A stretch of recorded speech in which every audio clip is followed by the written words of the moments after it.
Hello বন্ধুরা, আসসালামু আলাইকুম। আশা করি সবাই ভালো আছেন। তো আমার হাতে দেখতে পাচ্ছেন এটা হচ্ছে নেস্কোর প্রিপেড মিটার। এখন আমরা এই মিটারটা এখানে লাগাবো। নেস্কোতে যাদের আগের ডিজিটাল মিটারগুলো আছে এগুলো চেঞ্জ করে প্রিপেড মিটারে পরিবর্তন করে দিচ্ছে। তো এখন আমরা এই প্রিপেড মিটারটা লাগাবো। কিভাবে লাগাতে হয় প্রিপেড মিটার চলুন। তো প্রথমে আমাদেরকে মিটারের যে কাভারটা আছে এই কাভারটা খুলে নিতে হবে।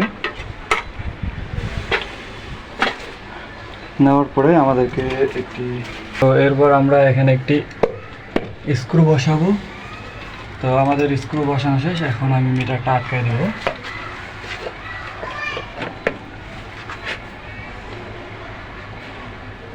মিটারটা আটকাই দিলাম। এরপরে দুই সাইডের দুইটা স্ক্রু আছে, এই দুটো বসাই দেব।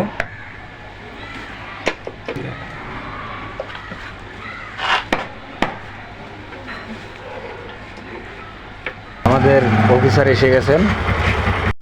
তো আমি মিটারের লোড সাইডের ফেস নিউট্রাল লাগিয়ে নিলাম। এখন আমি সোর্স সাইডের নিউট্রালটি লাগিয়ে নিব।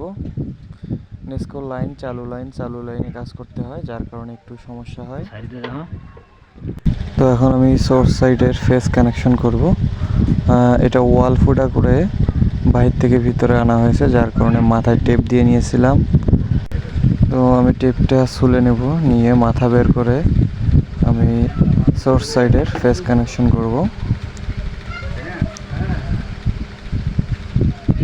দেখতে পাচ্ছেন ফেজ লাগানোর সঙ্গে সঙ্গে মিটারটি অন হয়ে গিয়েছে।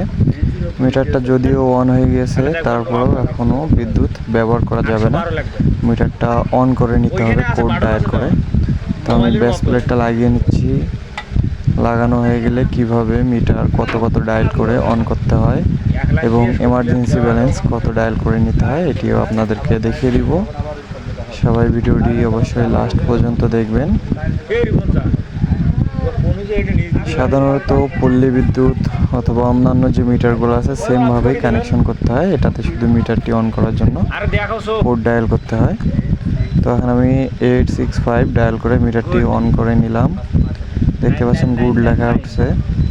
এখন 5টা 9 চাপ দেব, দিয়ে ওকে দিলেই আমার এমার্জেন্সি ব্যালেন্স চলে আসবে 500 টাকা। দেখতে পাচ্ছেন। তো মিটারটি অন হয়ে গেল। এখন এখান থেকে বিদ্যুৎ ব্যবহার করা যাবে। এখন আমি মিটারের যে সিল আছে সিলগুলো লাগিয়ে নিব।